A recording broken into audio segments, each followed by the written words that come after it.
세상에 떠도는 기묘한 괴담들. 첫 번째 이야기, 경상도 구미의 택시에서 실제로 겪었던 실화괴담. 직장을 같이 다니는 분의 아버님이 돌아가셔서 장례식장에 가려고 나왔습니다. 비가 추적추적 내리는 밤에 아파트 길을 나와서 입구에서 택시를 탔죠. 목적지를 말씀드리고 가는데 장례식장이 외지고 먼 곳이라서 바깥쪽 어둠이 더 짙어지더군요. 그래서 그냥 기사님께 혹시 무서운 이야기 아시면 하나 해주세요 했더니 기사님이 잠깐 뜸을 들이시다가 해주셨습니다. 제가 장례식장 간다니까 전에 겪은 일이 생각난다고 해주셨습니다. 어느 초여름밤 11시경이었답니다.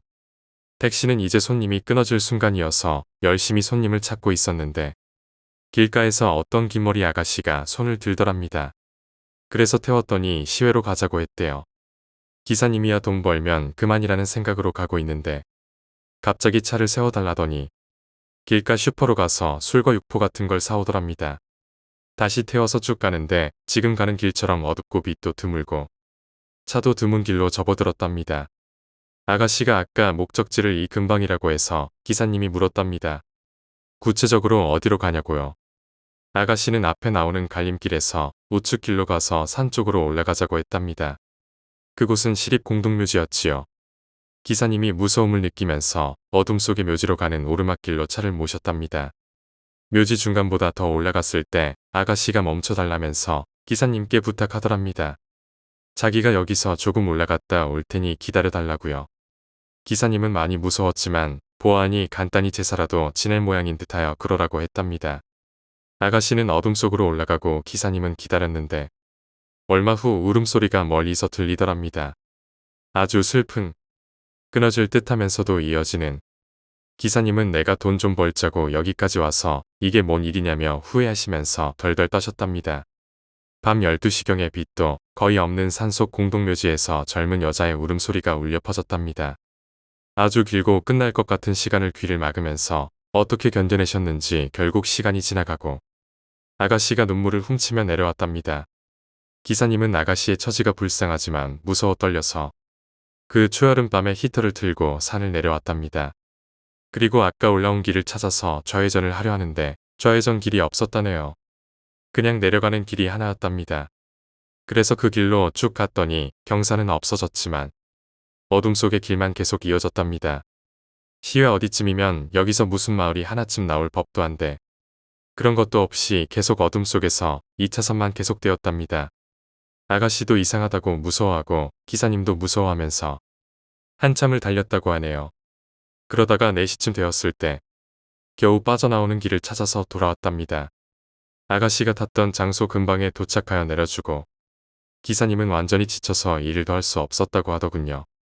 무서운 이야기를 들으며 장례식장으로 향하는 길은 계속되었다. 기사님의 이야기에 저도 모르게 소름이 돋았다. 장례식장에 도착한 후 나는 그 이야기가 계속 머릿속을 맴돌았다. 그날 밤 장례식장에서도 묘한 일이 일어났다.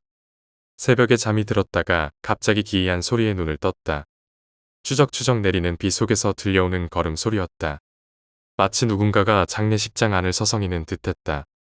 그 소리는 점점 더 가까워졌고 나는 식은땀을 흘리며 장례식장 안을 살폈다. 하지만 아무도 보이지 않았다. 이상한 기분에 사로잡혀 잠을 설치며 밤을 보냈다.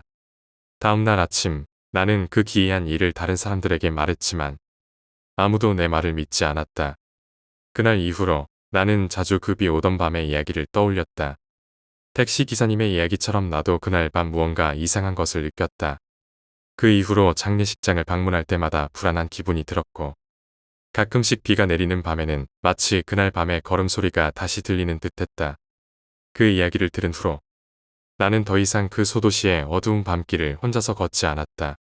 그리고 택시를 탈 때마다 기사님께 무서운 이야기를 들으라고 하지 않았다.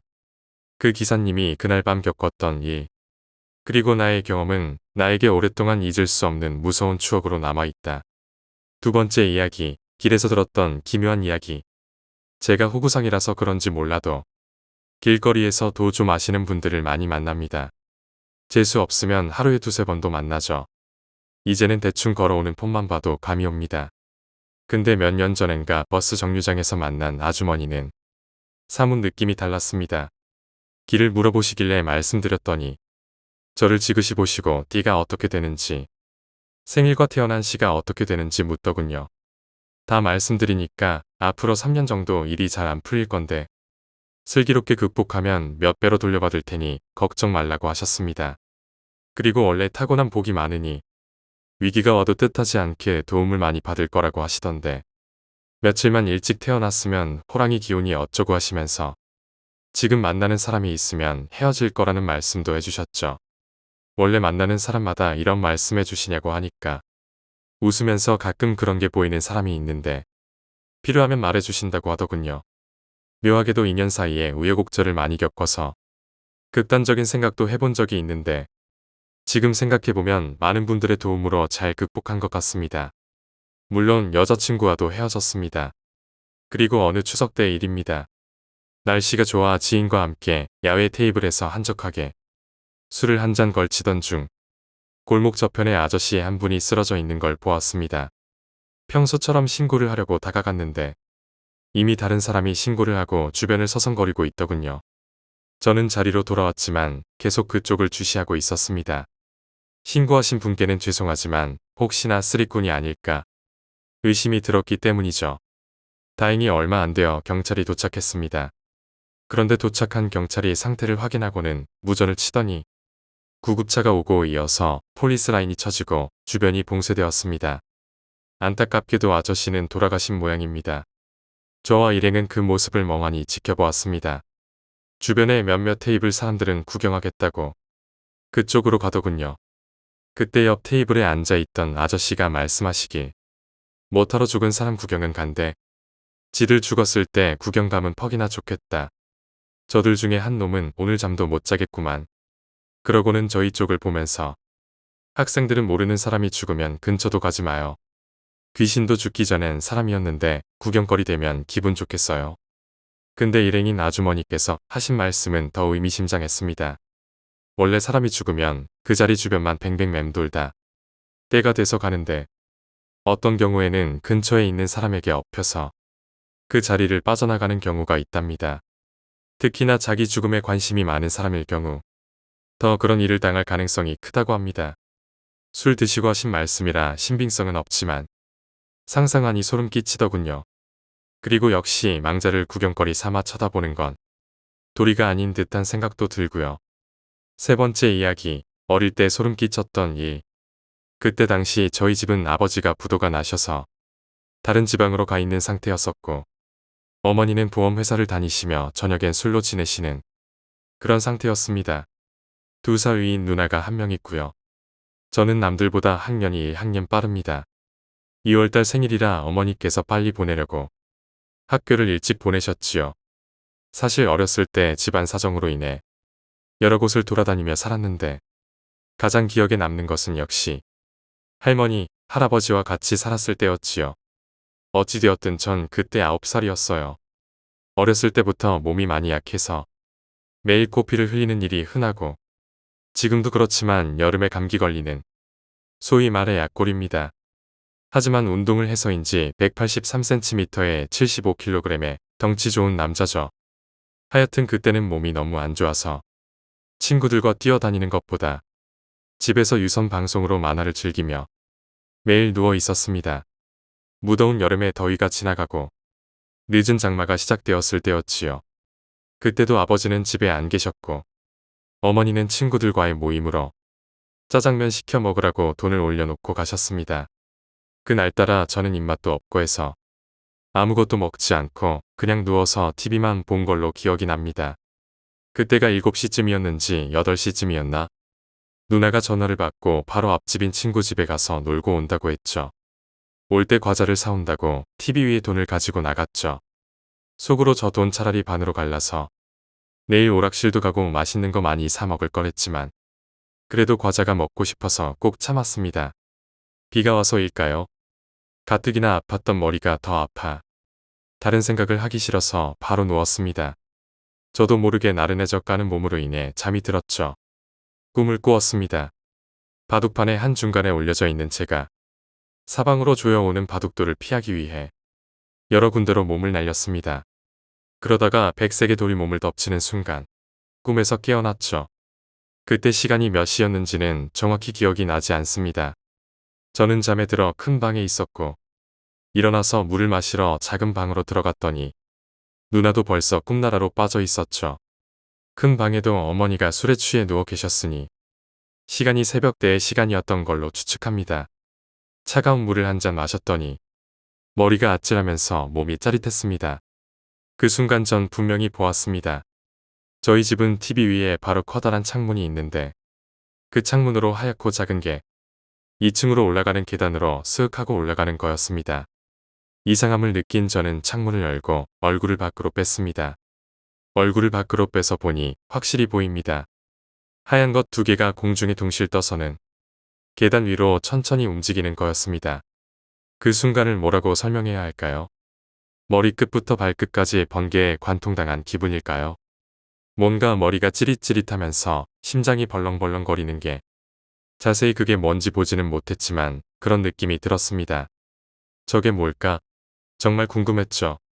그때 얼굴을 더 내밀지 않았어도 그 놀라운 걸 안 볼 수 있었을 텐데 전 어린 나이에 호기심에 얼굴을 밖으로 더 빼서 그 움직임에 따라 시선을 움직였습니다.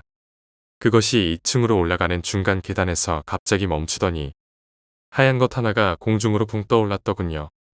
자세히 봤더니 그건 손이었어요. 그 손이 위에서 아래로, 아래서 위로 천천히 움직였습니다. 마치 저보고 오라고 손짓하는 것 같았죠. 그리고 그 움직임에 홀려 있을 때 그게 사람 손이라면 얼굴이 있어야 할 부분이 보이지 않았는데 점점 보였습니다. 기억이 나는 게 얼굴 자체는 안 보이고 그냥 하얀 얼굴에 눈과 입이 없다고 해야 될까요? 그냥 그 부분이 뻥 뚫려 있다고 해야 될까요? 너무 무서워서 꼼짝도 못하고 있었죠. 그 순간 뚫려 있던 입이 웃는 모습으로 변하더니 바람을 타고 저의 귓가에 들려옵니다. 아가야 이리 와. 바로 기절했지요. 그리고 일어나서 그날 있었던 이야기를 했더니 아무도 믿어주지 않았습니다. 과연 그건 무엇이었을까요? 4번째 이야기, 어느 자취방의 괴담. 내가 그 자취방을 들어간 건 2학년 2학기가 시작될 때였어. 중고등학교 때 막장으로 살았지만 고3 때 그나마 공부를 시작해서 나름 괜찮게 들어간 학교였어. MT다 뭐다 해서 형들이랑 친해지게 됐고 형들은 한결같이 남자 인생은 군대 갔다 오면 끝이야. 군대 가기 전에 실컷 놀고 군대 갔다 와서 공부하고 학점 챙기면 되는 거야. 군대 갔다 오면 놀고 싶어도 놀 사람도 없어. 이런 말을 했어. 난 그 얘기를 듣고 동기들이랑 정말 미친 듯이 놀았어. 1학년 때 성적은 정말 참담했어. 그때 내 별명은 F4였어. 이건 1학기 성적 F가 4개, 2학기 성적 F가 4개가 되면서 얻게 된 별명이었어. 2학년 1학기에는 이러면 안 되겠다 싶어서 나름대로 한다고 했지만 학교 끝나고 애들이랑 술 먹고 집에 와서 집 근처 친구들이랑 술 먹고 하게 되니 공부가 되질 않더라고. 물론 지금 생각해보면 다 핑계거리지만 아무튼 2학년 1학기에는 겨우 학고를 면할 수 있었어. 우리 학교는 학고 3개면 퇴학이거든. 1학년 때 2개 맞고 2학년 1학기에는 간당간당하게 학고를 면할 수 있었어. 문제는 숨겨둔 성적표를 아버지께서 보시고 일어났어. 비싼 돈 들여서 대학까지 보내줬건만 까딱하다가는 퇴학 맞을 위기에 처한 나를 보고 아버지는 불같이 화를 내셨어. 지금 생각해봐도 그때 안 죽은 게 의아하지. 엄청 혼나고 나서 아버지는 이제 어떻게 할 거냐고 하시더라고. 그땐 정말 정신 못 차리는 놈이었던 난 아버지께 차를 사달라고 했어.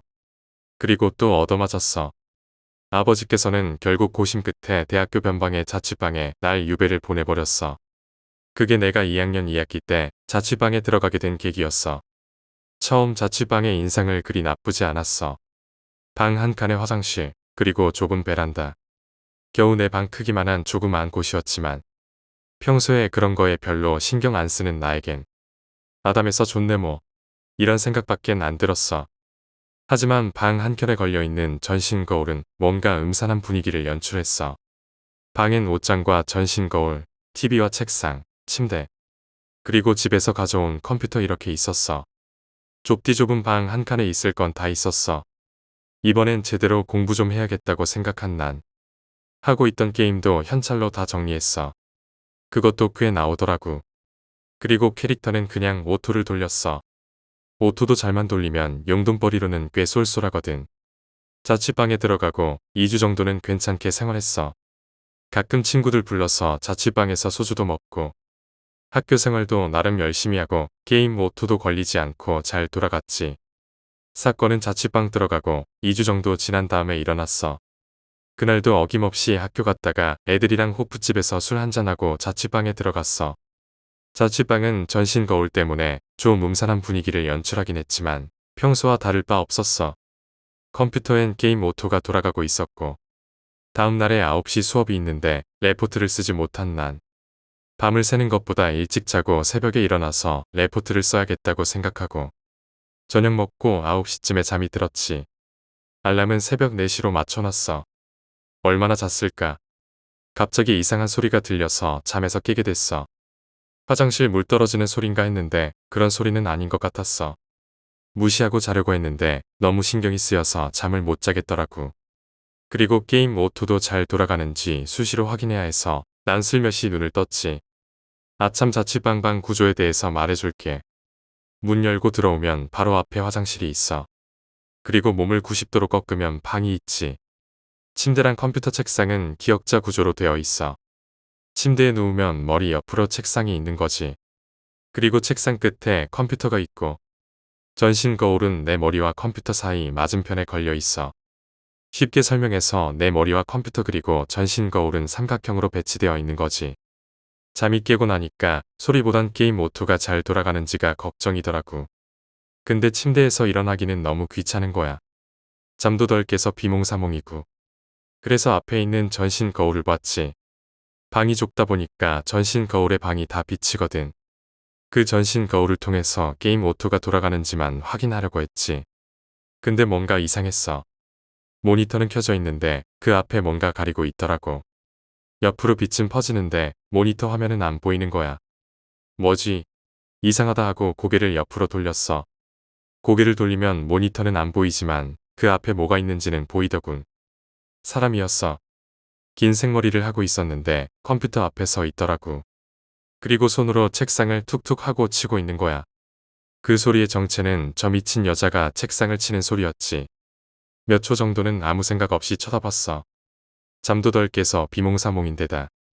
이런 상황은 겪어본 적이 없어서 상황 파악이 되질 않았거든. 몇 초 정도 지나니까 정신이 퍼뜩 들면서 저거 뭐야? 라는 생각이 들더라고. 그때였어. 그 여자가 갑자기 나를 향해 고개를 휙 돌리더라고. 손은 계속 책상을 치고 있었어. 나도 고개를 돌린 상태여서 나랑 그 여자는 눈이 마주쳤지. 정말 다시 생각하기조차 싫을 정도로 너무 끔찍했어. 그 여자가 긴 생머리라고 했었잖아. 앞머리도 길더라고. 머리카락이 얼굴을 덮을 정도로 말이지. 근데 머리카락 사이사이로 그 여자 얼굴을 확인할 수 있었어. 일단 눈이 엄청 컸어. 지금 생각해보니까 아마 눈꺼풀이 없었던 것 같아. 그리고 얼굴은 엄청 일그러져 있었어. 얼굴 전체에 고통스러운 듯 주름이 잡혀 있었지. 그 여자랑 눈이 마주친 순간 여자는 갑자기 미친 듯이 책상을 치기 시작했어. 난 재빨리 고개를 다시 돌리고 눈을 감았어. 처음엔 가위인가 했는데 몸이 움직이는 걸로 봐선 가위는 아닌 것 같았어. 눈 감고 미친. 언제 없어져. 이 생각만 계속 들더라고. 그 여자는 계속 미친 듯이 책상을 치고. 그때 뭔가 이상한 느낌이 들었어. 가까워지는 듯한 느낌. 내가 누운 자리에서 컴퓨터까지 거리가 1m가 조금 넘었거든. 처음엔 소리가 좀 멀리서 들리는 듯 싶었는데 그 소리가 점점 가까워지는 거야. 한 1분 지나니까 바로 내 옆에서 치기 시작했어. 책상 끝과 내가 누운 자리 간격이 한 30cm 정도 되었거든. 정말 기절이라도 하고 싶었어. TV 같은 데서 무서운 거 하면 그런 장면 엄청 많잖아. 어떤 사람이 귀신을 보게 되고 비명 지르면서 갑자기 기절하는 거. 다 거짓말이더라고. 너무 무서워서 입도 벌컥할 수 없었어.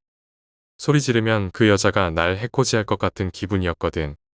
그리고 기절하기는커녕 정신은 더욱더 또렷해지고. 아무튼 그렇게 대치는 10여 분간 이어졌어. 난 눈 질끈 감고 있고 그 여자 내 바로 옆에서 미친 듯이 책상을 치고 있고. 근데 웃긴 게 그렇게 10분 정도 상황이 지속되니까 무섭긴 엄청 무서운데 왠지 보고 싶은 거야. 그 여자의 꼬라지가 말이지. 그래서 난 살짝 눈을 떴다가 엄청난 후회를 하게 됐지. 그 여자 얼굴이 바로 내 앞에 있었거든. 얼굴은 엄청 찌푸려져 있는데 입은 귀에 걸리도록 굽고 있더라고. 마치 어린 적 들었던 빨간 마스크 같았어. 그리고 그 여자 몸은 차렷 자세로 서 있었다는 거야. 한 손으로는 책상을 미친 듯이 치고 목만 길러져서 내 얼굴 바로 옆에서 그렇게 웃고 있었던 거지.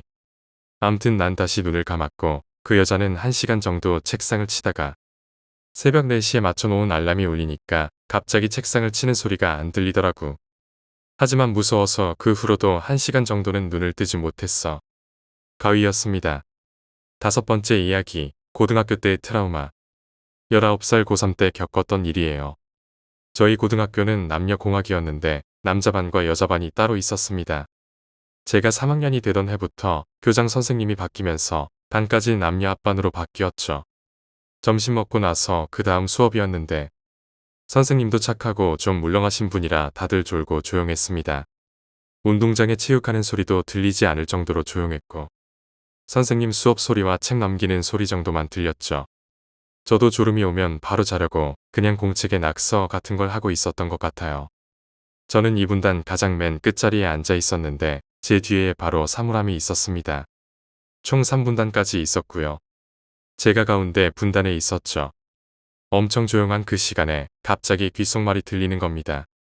뭐라고 하는지는 이해가 안 될 이상한 단어들. 말로 표현할 수 없는 그런 이상한 말들이 귀에 들렸어요. 그냥 소리가 아니라 귓속말이 틀림없었습니다. 친구가 바로 옆에서 귀에 대고 하는 말처럼 인기척과 숨소리가 같이 느껴졌거든요. 순간 무섭다는 생각보다는 아무리 지금 이 선생님이 만만하고 안 무서워도 그렇지. 수업 시간에 일어나서 나한테 귓속말을 하는 애가 누굴까? 궁금해서 바로 옆을 쳐다보니 아무도 없었습니다. 제가 잘못 들은 거라고 생각하고 다시 낙서를 하고 있는데 그 귓속말이 또 들리는 겁니다. 이번엔 반대 귀 쪽으로 말이죠.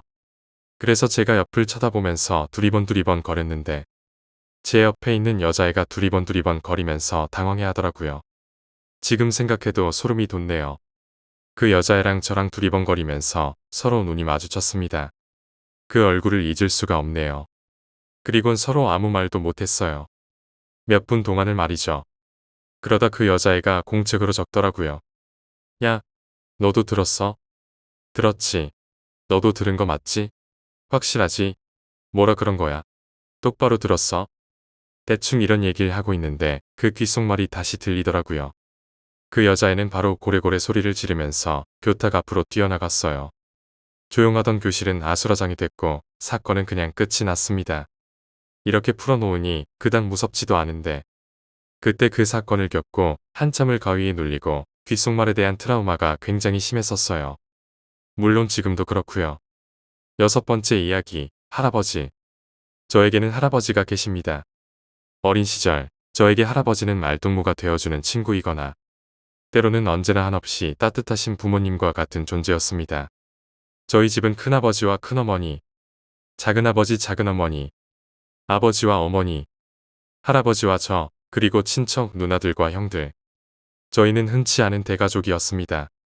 헛때 제가 제일 막내여서였을까요? 흔치 않은 늦둥이였어서였을까요? 할아버지는 유독 다른 손자와 손녀들에 비해 저를 아끼셨던 걸로 기억합니다. 저 또한 그런 할아버지가 좋았는지 늘 할아버지의 뒤로 따라다녔습니다. 비가 오는 날이거나 어머니에게 꾸중을 들었을 때나 천둥이 칠 때면 항상 할아버지의 품 안에서 잠든 기억이 생생합니다. 그렇게 할아버지는 저를 정말 아껴주셨습니다. 그런 할아버지의 사랑 덕분에 저의 유년 시절은 남부러울 것 없이 자라왔습니다. 하지만 언제까지 갈 것 같던 제 행복은 그리 오래가지 못하더군요. 중학교 때부터였을 거예요. 저에게도 남들처럼 사춘기라는 게 찾아왔습니다. 그해 춥던 겨울날 할아버지의 몸 상태가 좋아지시지 않아 병원으로 옮긴 것도 제가 질 좋지 않은 친구들과 어울리게 된 것도 사춘기부터였습니다. 그해 겨울이 더 춥게만 느껴지는 이유도 모른 채 저는 친구들과 항상 방황하며 문제를 일으키기 일쑤였습니다. 그런 저의 방황은 고등학교까지 이어지게 되었습니다. 고등학교에 들어와서 알게 된 것은 술과 담배까지 손을 뻗었다는 것과 중학교 질 좋지 않은 친구들과 아직도 어울려 다니는 것이었습니다. 그런 생활에 익숙해지면 질수록 집에서나 학교에서 점점 더 저는 문제아로 낙인 찍혀가게 되었습니다. 왜 몰랐을까요? 그렇게 친구들과 어울리면서도 가슴 한켠이 시렸다는 것을 느끼지 못한 것은 고등학교 들어와서 2학기가 끝나갈 무렵, 그때도 추운 겨울이었습니다. 여느 때와 같이 친구들과 수업을 빼먹고 저는 PC방으로 향했죠. 그렇게 친구들과 PC방에서 게임을 즐기던 중 전화가 한 통 걸려오더군요. 핸드폰에는 아버지라고 찍혀있는 번호가 보이더군요. 평소에는 전화 한 통도 없던 분께서 전화라니 의외라는 반응뿐이었습니다. 옆에서 친구들의 재촉에 저는 전화기를 받지 않았고 몇 번 더 울린 후 전화는 잠잠해졌죠. 그러기 몇 분 후 아버지뿐만 아니라 큰아버지며 작은아버지 할 거 없이 전화가 끊임없이 오더군요. 빌어먹을 욕짓거리라도 나왔습니다. 평소 신경 한번 안 쓰던 분들이 전화라니 의외라는 생각은 없어지고 어느새 욕이 그 자리를 메꿨습니다. 그리고 저는 전화기를 무시한 채 친구들과 게임을 즐겼습니다. 한참 게임에 몰두하던 중 더 이상 전화가 울리지 않는다는 것을 느끼고 핸드폰을 확인해보니 부재 중 25건, 문자 메시지 2건이 와 있더군요. 부재 중 내용을 무시한 채 저의 손은 익숙하게 문자 메시지로 들어갔습니다. 헛돼 친척 형에게 온 문제 메시지였습니다. 할아버지가 위독하시다. 오늘 밤이 마지막이 될 것 같은데 계속 널 찾으신다. 나는 문자를 보자마자 시간을 확인했습니다. 이미 한참 전에 왔던 문자 나머지 한 건에는 할아버지의 병원과 병실이 나와 있었죠. 사춘기 후에 한 번도 찾아가지 않았던 할아버지의 병실. 더 이상 지체할 시간이 없었습니다. 뒤에서 부르는 친구들의 소리 따위는 안중에도 없었습니다. PC방 문을 박차고 나와 도로로 달렸죠. 택시도 없는 상황. 언제까지나 기다릴 순 없었습니다. 수미터까지 차올랐지만 상관하지 않았습니다. 나는 달리고 또 달렸습니다. 그렇게 몇 분이 흘렀는지도 모릅니다. 병원을 도착하자마자 내 눈에 들어온 건 작은아버지와 큰아버지. 큰아버지는 나를 발견하자 그동안 보이시지 않던 원망의 눈초리로 나를 보셨고 작은아버지는 담배만 피고 계셨습니다. 일이 이상하게 돌아갔지만 나는 그런 것에 신경 쓸 겨를이 없었죠. 할아버지가 계신 병실로 들어갔습니다. 그곳에는 할아버지가 계셨습니다. 누워서 아주 편하게 말이죠. 할아버지 괜찮으세요? 라고 말을 했는데 갑자기 나의 뺨에 얼얼한 충격이 느껴졌습니다. 할아버지가 얼마나 널 찾았는지 알기나 해. 아버지의 외침에 나는 그 자리에서 움직일 수 없었습니다. 아버지에게 맞았다는 생각보다 가족들의 눈초리, 원망이 가득한 가족들의 눈초리를 보고 있는 게 너무나 두렵고 무서웠죠. 입술이 떨어지지 않았습니다. 말이 나오지 않았습니다. 움직일 수 없었죠. 그렇게 나의 하나뿐이신 할아버지가 돌아가셨습니다. 그해 겨울은 정말 혹독하게 추웠던 걸로 기억됩니다. 그렇게 1년이 지났습니다. 나에게 할아버지가 돌아가신 후 변화된 게 있다면 그동안 만나던 친구들과 더 이상 어울리지 않는 정도였습니다. 술과 담배는 여전히 끊지 못했죠. 그렇게 1년이라는 시간이 지났지만 가족들이 나에게 대하는 태도는 냉담했습니다. 그렇게 아프고 마지막 순간까지 나를 찾았을 할아버지. 얼마나 그동안 외로우셨을까. 순간 눈물이 돌았습니다. 가족들의 냉담한 반응보다 할아버지의 빈자리가 너무 크다는 생각뿐이었습니다. 그렇게 울다가 잠든 모양입니다. 일어나려고 하는데 몸이 바위에 눌린 것처럼 움직이지 않았습니다. 처음 있는 일이라 당황했지만 시간이 지난 후에 몸이 완전히 풀렸습니다. 가위였습니다. 착잡한 마음에 서랍에서 담배를 꺼내려고 했습니다. 그날따라 담배가 보이지 않았습니다. 방금 눌린 가위 때문인지 담배 없이는 도저히 잠이 들지 않을 것 같아 서둘러 옷을 차려입고 근처 편의점으로 향했죠. 편의점으로 향하던 중 핸드폰으로 시간을 보니 새벽 3시를 가리키고 있었습니다. 주택에 사는 관계로 주택이 밀집되어 있어서 골목이 어둑어둑함과 새벽 공기의 차가움과 정적만이 흐르는 길을 걸어 횡단보도로 향했습니다. 집에서 편의점 거리는 10분이었고 횡단보도를 하나 건너면 보일 정도로 가까웠죠. 횡단보도를 건너 담배를 한 갑 사서 계산을 하자마자 담배를 뜯어 꺼낸 후 불을 붙여 입으로 가져갔습니다. 머릿속이 쏴해지며 연기가 몸속으로 들어갔습니다. 그렇게 담배 연기를 음미하며 횡단보도를 걷고 있었죠. 그렇게 중간쯤 왔을 때였습니다. 전화가 울렸습니다. 아버지의 전화였습니다. 나는 그때의 일이 있고 나서부터 전화가 걸려오면 어느 장소에서든 꼭 받는 일종의 버릇 같은 것이 생겨버렸습니다. 새벽에 전화라니 이상한 생각이 들었지만 생각할 겨를 없이 전화를 받았죠. 전화를 받으려고 전화기를 귀에 가져다 대는 순간 바로 내 앞으로 덤프트럭 한 대가 지나갔습니다. 뭐가 그리 급했는지 무서운 속도로 내 앞을 지나갔고 나는 그만 헛바람을 삼켰습니다. 무슨 일이야? 아버지의 다급한 목소리가 전화기로 울렸습니다. 나는 그런 아버지에게 자초지종을 말씀드렸고 한동안 침묵하시던 아버지는 조심해서 바로 집으로 들어오라는 것이었죠. 나는 집으로 발길을 옮겼고 평소라면 꺼져 있어야 할 불이 집에 모두 환하게 켜져 있었습니다. 나를 맞이하는 건 아버지와 어머니였습니다. 화를 내실 줄 알았던 아버지는 화를 내시는 대신 나를 와락 껴안았죠. 지금까지 한 번도 느껴보지 못한 아버지의 체온. 그렇게 아버지의 품에 안겨 있다가 문득 이상한 생각이 들었습니다. 어째서 모두 새벽 시간에 깨어 있는 것일까? 나는 그 이유를 물을 수 없었습니다. 눈물을 훔치는 사람과 깊은 정을 느낄 수 있었기에 한 번도 느껴보지 못한 따뜻함. 그 행복이 너무 좋아서 그래서 물어보지 않은 것 같습니다. 영원히 이대로 멈췄으면 했기에 그렇게 나는 늦은 새벽에 잠을 청할 수 있었죠. 일어나 아버지의 얘기를 들을 수 있었습니다. 내가 그렇게 나가고 얼마 지나지 않아 온 식구가 모두 가위에 눌렸다는 것입니다. 이상한 점은 나를 제외한 모든 사람의 꿈에 할아버지가 나왔다는 것입니다. 나오셔서 하신다는 말씀이 우리 손주, 우리 손주 라고 되뇌었다는 것입니다. 그렇게 가위가 풀리자마자 아버지는 전화를 걸었고 내 얘기를 들은 아버지는 그제서야 할아버지가 꿈에 나오신 이유를 알았다고. 그 얘기를 듣는 순간 내 눈에 눈물이 한 줄기 흘러내렸죠. 어려서부터 나를 보살펴 주시고 돌아가시기 직전까지 나를 찾으시고 돌아가셔서까지 나를 지켜주시던 할아버지. 정말 고맙습니다. 어려서부터 지금까지 한 번도 하지 못했던 말. 할아버지 정말 사랑합니다. 7번째 이야기, 할머니 사망 사건. 의경이라 그런지 다이내믹한 일들이 많이 일어났다. 가을이 다 끝나고 겨울로 접어들려 하던 어느 11월. 평소와 다르게 일찍 아침 7시부터 기상방송이 나왔다. 평소보다 일찍 깨운다는 것은 두 가지 중 하나였다. 눈이 많이 오는 날이거나 무슨 일이 있던가. 아침 빨리 먹고 수색 준비해라. 대원들과 똑같이 잠에 취해 눈도 제대로 뜨지 못하던 당직 간부가 낮게 깔린 목소리로 말했다. 대원들은 눈을 비비며 우르르 식당으로 몰려갔다. 행정병이었던 나는 밥도 못 먹고 행정실로 가서 무슨 일인지 이것저것 확인하기 시작했다. 박모씨 84세 사망, 의경대원 지원 바람. 처음 그 메시지를 보았을 때 내가 아직 잠에서 덜 깬 줄로만 알았다. 보통의 수색은 실종, 가출이지 사망이 아니니까 말이다.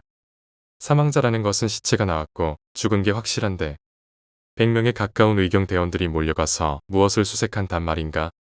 한참을 들여다보다가 결국 당직 간부에게 물어봤다. 이미 사망한 건데 뭘 찾는 겁니까? 눈을 껌뻑이며 당직 간부도 모르겠다며 어깨만 으쓱했다. 그러면서 우리 몇 명 나오냐? 수색이니까 사지 멀쩡한 얘들로 말이야. 그러고 보니 요청한 것에 비해 인원이 부족했다. 옆에서 행정병 후임들은 막내를 보내자고 했다. 나는 그냥 답답하기도 하고 해서 내가 가기로 했다. 버스는 도시를 벗어나 한참 달렸다. 중소도시인지라 조금만 중심부를 벗어나면 논과 밭인데 한참을 달렸으니 그야말로 시골이었다. 도착하고 나니 사건의 간략한 설명을 들을 수 있었다. 박엑스라는 할머니는 약한 치매를 앓고 계셨고 어찌된 일인지 자식과 친척 하나 없는 무연고자였단다. 그래서 마을에서 그냥 돌아가며 챙겨주는 수준으로 돌보고 있었다고 했다. 그러다 가끔 그랬듯이 할머니는 밤에 집을 나가서 길을 잃어버린 것이다. 할머니는 똑같이 생긴 논두렁 사이를 방황하다 힘이 빠져 길에 누워 잠이 드신 듯하단다. 그러고는 대부분의 농부가 그러하듯 새벽별이 지기 전에 누군가의 트랙터에 깔려서 돌아가신 것이다. 그리고 시간이 지나 해가 뜰 때쯤 누군가에게 발견되어 신고가 들어온 것이다. 문제는 그 트랙터를 찾을 수가 없단다. 담당자는 손바닥만 한 논밭들이 다닥다닥 붙어있는 곳이라 좋기 주위 동네의 트랙터만 수십 대라고 말하며 대원들을 풀어 농가마다 방문하여 트랙터를 최근 세척한 흔적이 있는지 피가 튀은 트랙터가 있는지 확인해 보라고 했다. 그리고 대원들에게 지도를 나눠주며 가야 할 곳을 표시해줬다.